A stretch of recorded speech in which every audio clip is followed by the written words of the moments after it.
Welcome to the Read, Talk, Grow podcast, where we explore health topics through books. Our topic is joy and happiness. Our book is The Happy Life of Isadora Bentley by Courtney Walsh. I'm your host, Dr. Denise Milstein. I'm an assistant professor of medicine at Mayo Clinic, where I practice women's health, internal medicine, and integrative medicine, and am the medical director for joy and well-being at Mayo Clinic in Arizona. I'm so excited about this important topic and my guests. Courtney Walsh is the Carroll Award winning author of several low spice, small town romance novels. She's committed to creating stories that bring joy and always promises a happy ending. Courtney lives with her husband and three children in Illinois, where she co owns a performing arts studio and youth theater with her business partner and best friend, her husband. She published The Happy Life of Isadora Bentley in 2023. Courtney, welcome to the show. Oh, thank you so much. Thanks for having me. Dr. Anni Shandera-Ochsner is an assistant professor of psychology at Mayo Clinic and a board certified clinical neuropsychologist at Mayo Clinic Health System in Wisconsin. She directs the Mayo Clinic Healthy Action to Benefit Independence in Thinking or Habit program for the Midwest region for people with mild cognitive impairment. And she is the medical director of Joy for all of Mayo Clinic. Annie, welcome to the show.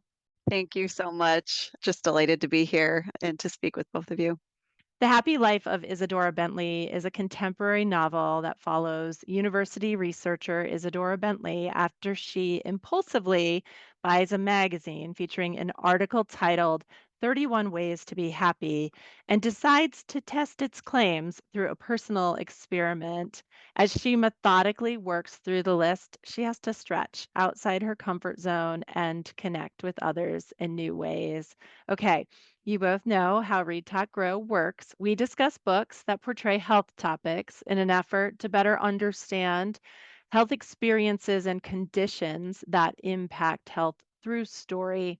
In this case, we'll focus on happiness, especially whether it's something that happens or needs to be pursued. Courtney, tell us your inspiration for Isadora and her book. Well, I think the inspiration came when my husband actually asked me the question, when are you happy? What makes you happy? Not in a mean way, but like in a way where like, when are you the happiest? And as I sat and thought about it, I couldn't really think of anything. I mean, there's the obvious things, but I really love my work and I really love watching my kids do what they love. But like in terms of me as a human, as a person, as a woman, I was like, I couldn't really think of anything. And I think when you get to be a certain age, you sort of let some of those pursuits go. Well, at least I did. I shouldn't generalize. I was letting some of those pursuits go by the wayside a little bit, maintaining friendships or doing things that were outside my comfort zone or getting a hobby. I mean, that's one of the things recently where I've been like, I think I need a hobby. Like, I need to be really bad at something so I can like experience the challenge and the joy of learning something new. So once he asked me that, I like to explore using story. And so that was one of the things where I really wanted to explore the idea of a woman who was on that kind of a journey where she just was trying to figure out if she could ever be happy and why happiness was always eluding her. And so I set her in an academic setting and made her very regimented and black and white and kind of a lot put a lot of myself into her, but ended up feeling like at the end, she was like my fourth child that I just wanted to give a big hug to, you know, because I think she needs a hug. But yeah, that's kind of where it came from was just a simple question. That's so fantastic. We've heard many authors talk about wanting to explore topics and their own health experiences by fictionalizing it and really how that allows them to delve into it in their own way. Annie, tell us your impression of the book and share with our listeners about your role in Joy at Mayo Clinic. Sure. So I really enjoyed the book. I did the Audible version actually because I realized that I've learned that about myself with reading, right? That I need to access all of my time, and that's often done through Audible. So I enjoyed it, and I like the narrator's voice for Isadora because a lot of her personality came out through that. So actually, I thought it was interesting to read in the context of my work at Joy at Mayo Clinic because in some ways, like her going through the steps, all these 31 steps to become happy and finding ultimately that it's not necessarily about the steps, but who you're doing those steps with really connects a lot with our framework for joy at Mayo Clinic.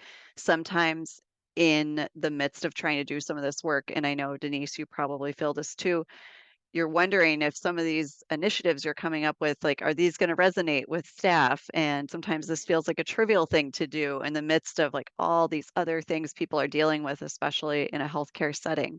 But we know that some of this is just fundamental to human happiness and well-being. So the things that we focus on at an enterprise level are what we call the three core features of joy. And these came through listening sessions with our staff. So these are things that really can weave throughout the story as well. I think these are meaningful connections with other people, and that was clearly a theme. Moments that spark positive emotion, and often those are things that catch us by surprise. How can we schedule spontaneity for the staff um, so that we can provide those?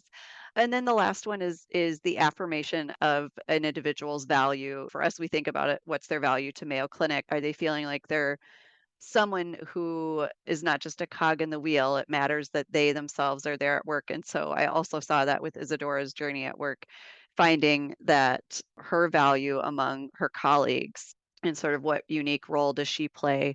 I think that really came out for her as she embraced who her true self was and those connections with other people. So I thought it really came together quite nicely with what we're working on and what was helpful themes from your story. Yeah, that's so Yeah. great. I can just imagine you then taking the physical copy of the book and being like, there's a meaningful connection. There's a moment that sparks, and we'll talk about a couple of those. That's fantastic. Maybe it should be a signed reading for Yes. all of the people who work in this space. But Courtney, at the beginning of the novel, we see Isadora, and I think in my mind, she was content, or she kind of thought she was.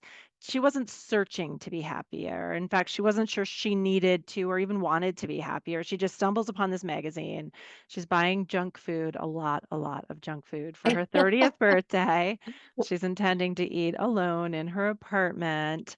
She's really disdainful and skeptical of this list and the woman who wrote the article. So she's a researcher and she decides, like, is this actually going to work?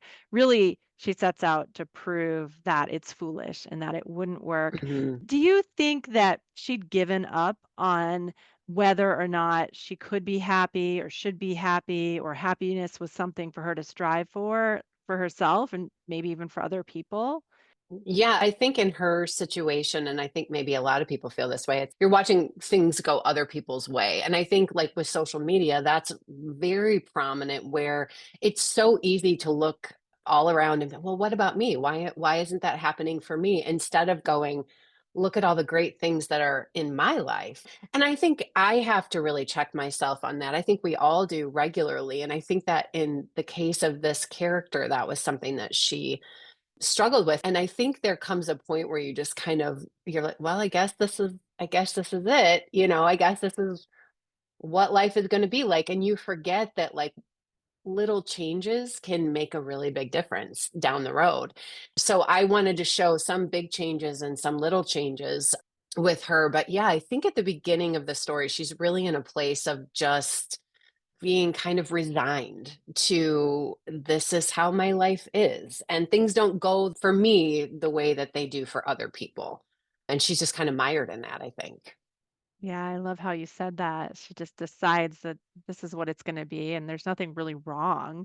She actually likes her work and she has a home, but Annie, the first step of the list is to smile more, which Isadora finds kind of silly and then realizes that it's a lot more difficult than she thought it was going to be. Do you think that's one of these simple steps towards happiness? I do. And part of this is going to, of course, tap into my neuropsychologist part of my role. But, we have mirror neurons.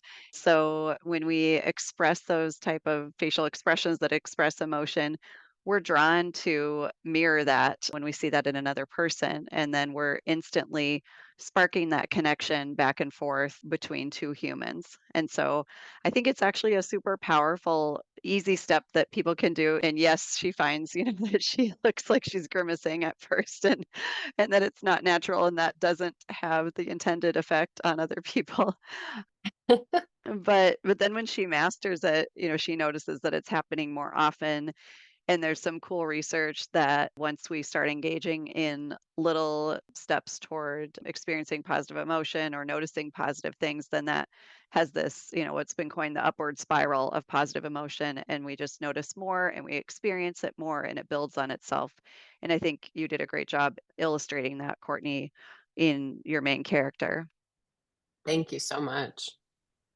Was that what you were thinking, Courtney, when you had Isadora meet Marty in the park and she finds herself smiling automatically? Were you like, there's her mirror neurons? Or Yeah, well, and you know what? You know where I think that came from? Do you remember in 2020 when anytime you did leave the house, you couldn't see anyone's face? And I can distinctly remember in Illinois when they lifted the mask mandate, and I went to the grocery store and I really didn't even need anything. I just wanted to be people.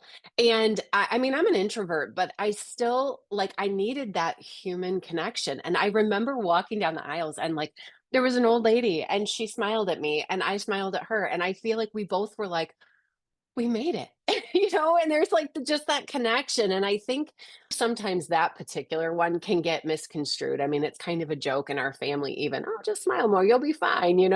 But I really do think that when you have the absence of that, like what you're saying, mirroring with other people, there's so much value to it. So, yeah, I did want to keep it in there for her because I think also when you're a serious person, you may not realize that you're not smiling at people and being inviting and warm. And so in her case, I think as she warmed up to people, that just kind of naturally came out. well, and also there's 31 steps. It's not like just smile and that's how you Right. find happiness. There are other Right. steps that then And you're good. follow Yeah. from Right. that. So I already mentioned Marty, who's an older man that Isadora meets in the park or the courtyard outside where she works. She smiles at him and he approaches her and they start to have this lovely relationship where they are having lunch together on a regular basis. But while she's talking to her the first time, she says that he makes her laugh and she feels a flutter in her chest and then asks, Happiness?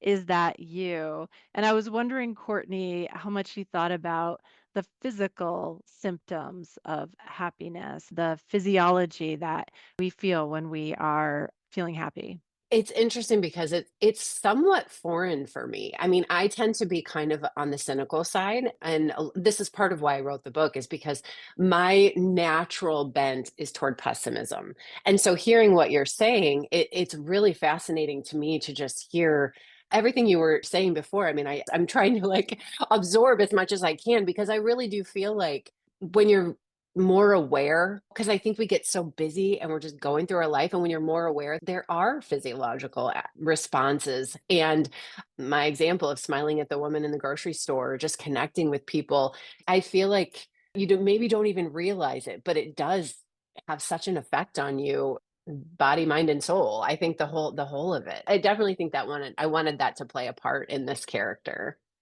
Annie, I was wondering if you had a framework in your head for what is happiness, or maybe because you work in joy, you've talked about components that promote joy, but is it a feeling? Is it a state of being? What is happiness? Yeah. Yeah. I think joy is part of happiness, but I think so is satisfaction and contentment, which are probably longer lasting feelings. I think joy can be one of those short bursts that's pretty intense, but not necessarily so long lasting, right? If we feel joy for hours at a time, I think that's a clinical condition called mania. And so in our normal state, it's a briefer but more intense experience. And then underneath that, if you're generally happy, I think it feels more like satisfaction and contentment in your life, that things are as they should be and that things are generally good and going well I think that gives us this ability, plays into our resilience because as we encounter stressors or things that inevitably, for no one's life is going all the time great. But I think for somebody who has happiness as their primary default emotional state, their resilience is way up here. And so when things happen, the way that they characterize that stressor within the context of their larger emotional well being is that this is something I can handle. I can make it through this. And I look at everything else that I still have that's going well. That's so interesting. And I guess when I hear you say people with happiness as their default emotional state are more resilient, what are your thoughts, again, as a neuropsychologist, for people who set an intention towards happiness? Maybe it's not their default, but they're actually kind of like Isadora working toward it. Yeah. Do you think that's also a way to promote resilience? I do. As Isadora finds, it brings us back to the way that these emotions spiral on top of each other. And, we're literally training our brains to focus on positive things. The more we look for that intentionally, our brain loves to stay on one track, right? And it gets into its default state. And so if we train it to look for the good, we're going to notice more and more good. And I think that does happen for the main character. These things were always right there, right? Like the neighbor across the way. She didn't have to really do anything to create a nice neighbor across the way that was there, but she did have to engage in like eye contact and Right. make some verbal responses to her. It was kind of self-sustaining, right? I think you demonstrate the role that people's past experiences play too. So for Isadora, it's not surprising how she got to where she is, right? She didn't have a lot of warm, nurturing relationships to teach her how to connect with other people or that other people wouldn't let her down. And some people are very fortunate to have had that from the start. And I think that allows them to be more likely to be in that default state. But it's attainable. It's attainable for the character and it's attainable for all of us. It reminds me of another wonderful read, The Man's Search for Meaning by Viktor Frankl, in that he demonstrates really that you can truly be in any situation and find things that can bring you joy, can bring you peace, and there's always a way to look for those bright spots no matter the situation. That's really powerful. I was going to ask you, Courtney, what your thoughts were about the traumatic experiences that Isadora had. During the book, she's going through these steps and she's making progress, and then she'll remember whether it was a past boyfriend or the mean girls that she dealt with at school or even her mother. Do you think those past traumas really present a barrier and an impasse for many people to find happiness and pursue happiness? I really do. I mean, for me, it's interesting because in creating characters, sometimes when you're putting things in their backstory and there's, dark moments in their backstory, I find that sometimes when I put them in those formative years when the kid is, growing up, it can feel like I've gotten this feedback every once in a while. Well, shouldn't they be over that already? I just really believe that sometimes, and I don't necessarily know if there's like a specific age range or what, but there's certain things that they do really shape you and they shape how you see the world or what your perception of other people are. When you have people that consistently let you down or aren't living up to their word, that has an effect. And I think that was the case with this character is just kind of learning ultimately, I don't really have anyone who values me. And I think that came directly from her traumatic experiences in her past because that was the message she kept getting. Now, does that mean she'll never have anybody that doesn't value her? No. And I think that was one of the things about this is sort of a found family story where it doesn't have to necessarily be people that you're growing up with or people that you're blood relation to. It can be people that are like your neighbor across the way. It can be somebody who you run into at work. I didn't do that on purpose, but as I was writing it, I sort of realized like, what if there were people all around her that will value her? Like you said, she just hasn't engaged with them yet. and putting her in those situations to kind of force her to engage with them. But yeah, I think our past and our history, that all shapes who we are. And it can definitely keep us from putting ourselves out there and okay, I'm going to try again. I'm going to try to make a friend. I mean, making friends as adults is so hard. I mean, that is so hard. And so, showing a character that's open to it, I think that's a very vulnerable place to be. 100% agree. Hey, listeners, we hope you're enjoying this episode of Read, Talk, Grow. If you find our discussions helpful and insightful, please take a moment to subscribe to and rate Read, Talk, Grow on your preferred podcast platform. And don't forget to tell your friends to listen. Your support will help us reach more readers and those eager to learn about health through books.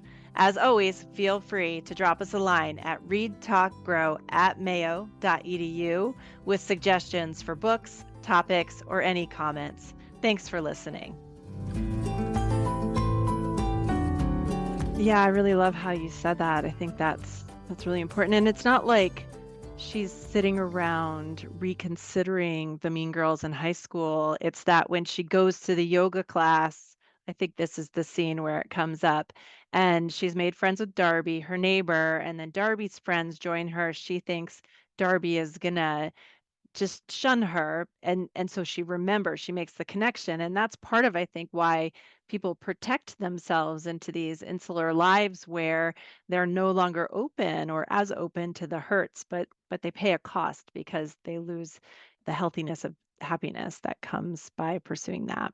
Yeah, and I think your past sort of makes you expect things to go a certain way. If you're in the yoga class and you have a friend and she has other friends, and in the past you've been sort of ditched, she's expecting that again. And so I wanted to show Isadora that not everybody's going to be like that. Come sit with me. We'll hang out, that kind of thing. And I really wanted to just kind of heal some of that in her because I don't know. I would hope that the mean girls don't stick around forever. I thought it was a poignant scene, and especially for women, right? Girls go through a rough spot socially, I think more so than guys do sometimes in middle school and figuring out these social structures. And so I think it was a good illustration of, for a lot of women, you realize with your adult friendships, it's so different. And if you have a daughter, you can guide them toward it. It's not always going to be like this. And I think she finds that in that yoga scene. So Annie, Isadora's love interest in the book, because we know we're talking to a romance author. Not that this book is necessarily categorized as romance, but Courtney comes with that background for the listeners who haven't read her other books. But Annie, her love interest is Dr. Cal Baxter. What a name. And Cal seeks Isadora's support to work on his book, which is about connections and the impact of technology, both for good and for bad. I'm guessing you have some opinions on technology and connectedness. Yeah, I think in general, we find that technology has the potential to connect us to people we otherwise wouldn't, like the three of us talking right here. This would have been very difficult to bring us from Arizona, Wisconsin, and Illinois um, without technology. And we're connecting, and we'll always remember this. And though, when we use technology to connect with people who we otherwise could connect with in person, it tends to often be a takeaway from the richness and spontaneity of that connection. I think we see this in the workplace with the majority of meetings being virtual rather than in person, even when those people are close by.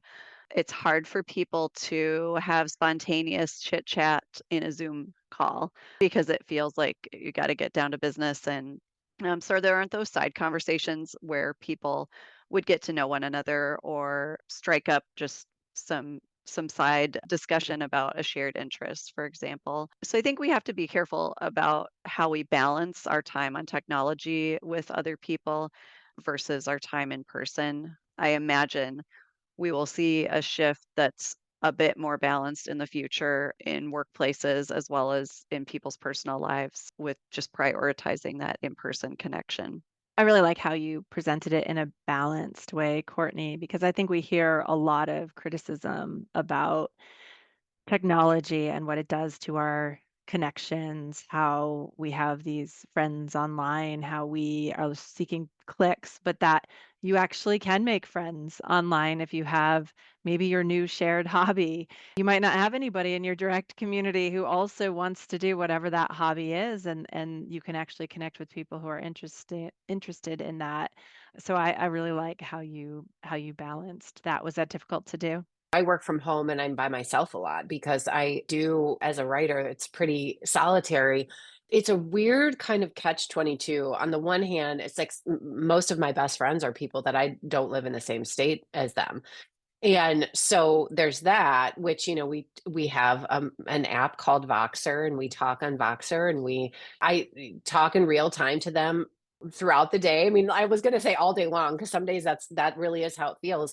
So on the one hand, I'm so grateful for it. But on the other hand, when my husband and I own this performing arts studio and youth theater, and when I go there, I realize that this in real life presence is super important to me in a completely different way. And so I did want to kind of show the balance of both. It's kind of like what you said. It's like it's not all bad, it's not all good. There's really good things and there's really not so good things. And it's just kind of like I feel like our pendulum is like one way. And I am hoping you're right that it swings back and it just kind of evens out and we all kind of figure this thing out a little bit better, because it was so new for a while, and now it's like, okay, but also let's see some people in real life and smile at people in the grocery store and that sort of thing, because I do think it's really important. Should we talk about the steps? I feel like we should talk about the steps for sure. Annie, there's some easy steps that Isadora chooses to start with initially. So those are to get more exercise or get regular exercise, to focus on sleep, to clear her clutter, to breathe. Do you think all of those are important to happiness, or are any more important than others? Well, I'm going to have to single out physical exercise, and I imagine you would agree with me. Just, there's really nothing that physical exercise doesn't help with, and that would be both for the mind and the body. So I think if people were trying to start with one of those, just a very simple beginner's walking plan or something like that, getting yourself out into nature, getting your body moving often feels like a brain transplant for people. Hmm. And so I think that's a huge one. And there are a lot of people who I think their default would be, I don't like working out. And that sounds terrible. And I think that was Isadora's first Yeah. thought too. I think oftentimes it's that there are actually other things in the way. It's not really the physical exercise itself, but there's concerns about going to a gym and being the least fit person there and feeling sort of shame or isolation socially. There's not knowing exactly what to do or feeling, having too high of expectations, but just getting going and starting small, I think is a huge one. And we know actually literally produces those good brain chemicals that boost mood. I love, Courtney, how you give her the yoga instructor who doesn't discourage her from practicing yoga, but essentially says, if this isn't your thing, that's okay too. Find the thing that is your thing and make that what you do. But she chooses to stay with yoga because she starts to like the way she's pushing her body and she's formed these relationships. I'm partial to breathe as a simple step. And the reason is that breathing has never hurt anybody. It's completely free Yeah. and it is always available to all of us, whether you're in a meeting, in a heated discussion with somebody you live with, anytime. You can always adjust your breathing and it can be really powerful, which is shocking since it's so available and completely free. But Courtney, at one point, other characters start to get involved in Isadora's project, whether she wants them to or not. But Cal selects one from the list, which is spend time with animals. Why do you think that helps with happiness? Well, I have a dog, and sometimes she does not help with my happiness. But for the most part, my kids we've had several surgeries. My son actually just had a surgery, and I see the way their countenance changes. And I think there was a pretty tragic event at my kids' school. Two of their classmates were they were killed. And, it was incredibly difficult for the entire community. And they brought dogs in, and they even had dogs at the funeral. I mean, it was amazing, these therapy dogs, and we didn't have a dog at the time.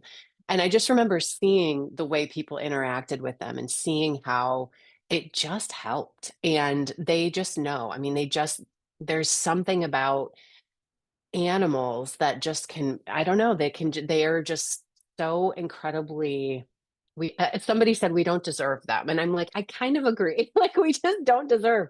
And so I really wanted that to be one of the things, because I think in my own life, she adds a lot of value. We didn't get a dog for a really long time because I know we outlive them usually.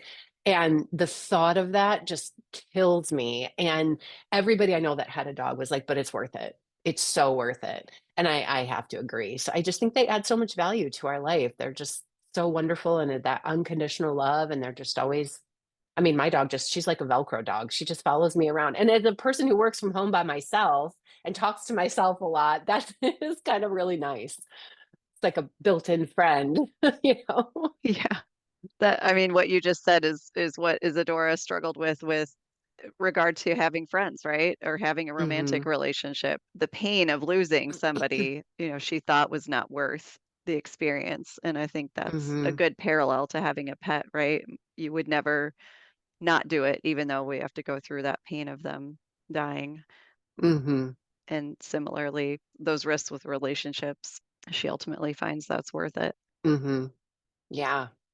I'm sorry your family had to live through that, and I really hope your son recovers from his surgery quickly. We have dogs at the hospital at Mayo and Yeah. caring canines, and they're really incredible what they bring to the space, to the room, patients and staff. That's really powerful. So I was glad to see that step as well. Yeah. They're Yeah. they're wonderful. They just add so much. So yeah, I love that. They never say the wrong thing. And Yeah. Right. They're such good listeners. they're good at some of those things that we struggle with when someone Yeah. just needs Yeah. support, right? Just the presence. Yeah, for S- sure. So true. Annie, you mentioned Darby, who's Isadora's neighbor, and they become friends. But Darby has four children in a small space, and she has this precocious daughter, Delilah, who really becomes attached to Isadora because, in many ways, they're very similar, although very different in ages. And they conquer a step together, which is to sit and to daydream. They find it very difficult. Why is that hard for people? Yeah. I mean, I think this falls into the same category as mindfulness, right? Sometimes people think, oh, well, I should just do a mindfulness exercise. And then they try it and it's so hard that they never do it again because they think, gosh, I'm terrible at this. But in truth, it's hard for all of us. Our minds are going a million miles an hour and we have so many thoughts. It's really a challenge actually to just focus on one thing and accept the thoughts that come in, the thoughts that go out, and just let them be without trying to control. And I think almost everyone struggles with this without a lot of practice. So it wasn't surprising to me to, to see that they found that to be hard. And yet we know there are some benefits to keeping up with it and keeping trying and just having that non-judgmental attitude is part of that practice. But it's not something that I'm super skillful at either, I have to say. But if listeners try to do a meditation practice or to take that step daydream and apply it in their own lives and they find it challenging, I think it's great that you made space for that, Courtney, that it's not as easy as it looks. Okay. No. I I want to hear from both of you if you have a favorite step. So, one of the steps that we didn't mention already, is it getting out in nature, being in the sun, eating chocolate, spreading encouragement? The one that just pops into my head when you say that is spend time with quality people. To me, that's where it's at. And that's that meaningful connections. And when you have those people in your life, I think you feel like everything else is going to be okay, right? You know that you can go back to them no matter what else is going on, and you feel that sense of belonging, sense of safety, And that's sort of what really matters, right? Are those people. So that's my favorite step. I love that step too. And I'm not exactly sure how it's phrased now. I don't have the book in front of me, but the one about letting go. And I think it's really hard for Isadora to let go. And I think it's really hard for a lot of us.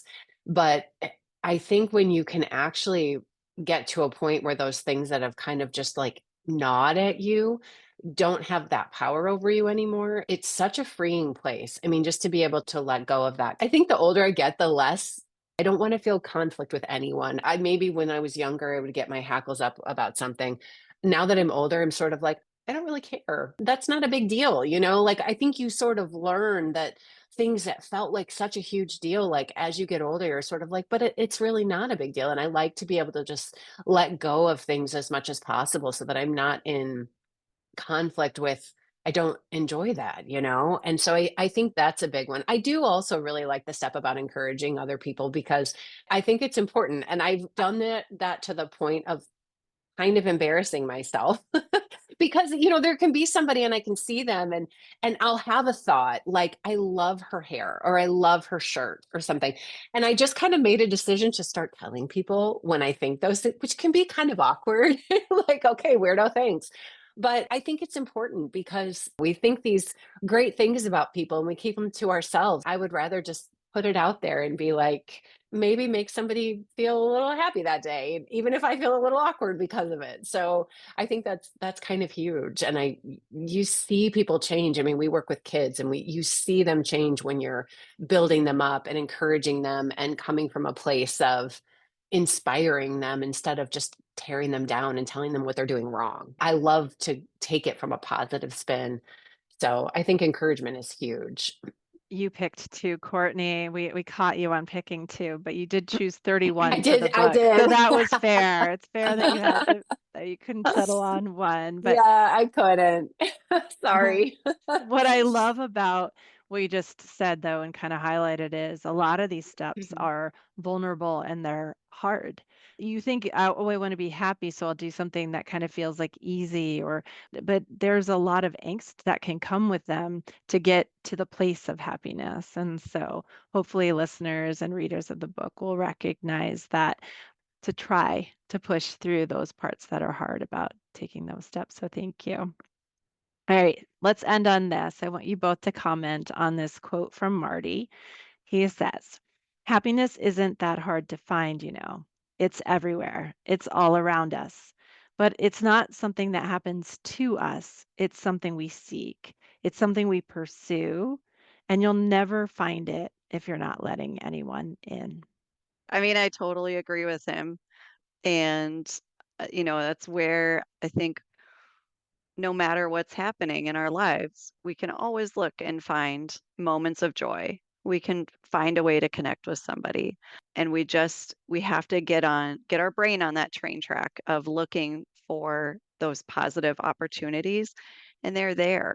It's just a matter of us seeking them out. I think you said it beautifully through Marty's words. I love Marty. He's so real to me. I can see him and I love everything he taught her and just his whole outlook on life. And it's funny because I actually have a neighbor that kind of reminds me of him, but I just met him this year and I see him on my walks, like we walk the same path. But I think for me, it sounds so simple to say that happiness is a choice. And I don't want to oversimplify it. But I think for me personally, I had to learn that it's a very intentional thing and it's a decision in a lot of ways, sort of like the decision to love somebody. We think that it's all about, oh, it's all romance and all this ooey gooey stuff. But I mean, really to love somebody, it's loving them through the hard stuff and the ugly stuff and the really difficult stuff too. And so I think that's what makes it so wonderful. But for me, like I said before, being kind of a cynic and having a sort of pessimistic side, I have to be very intentional to look, like you said, for those things. And I really wanted Isadora to learn that if you open yourself up, and ultimately, I really do believe that a lot of it comes from the people, like you said, with the quality people that you're spending time with, then it is there. It doesn't mean that all your problems are going to go away. And it doesn't mean that the hard stuff isn't going to still affect you and still be really hard. but there can be joy in the midst of all of that and happiness in the midst of all of that. I loved what you said about the difference between happiness and joy too. I had never thought of it that way. And I thought that was really profound, actually. So yeah, I like those words that he said. And I try to learn them repeatedly. A lot of these times it's like these characters are actually teaching me. Well, it takes a reminder, and that's why it's so wonderful that your book is in the world. I want to thank you both for joining me to talk about the happy life of Isadora Bentley on Read Talk Grow. Thanks for being here. Thank you. Thank you so much. Read Talk Grow is a product of the Women's Health Center at Mayo Clinic. This episode was made possible by the generous support of Ken Stevens. Our producer is Lisa Speckhard-Pask, and our recording engineer is Rick Andreessen. Visit our show notes to see the books discussed today and for links to other health education materials. Follow us on social media like Instagram and Facebook, or reach out directly to our email, readtalkgrow@mayo.edu, with suggestions for books or topic ideas. We'd love to hear from you. This podcast is for informational purposes only and is not designed to replace a physician's medical assessment and judgment. Information presented should not be relied on as medical advice. Please contact a healthcare professional for medical assistance if needed for questions pertaining to your own health. Keep reading, everyone.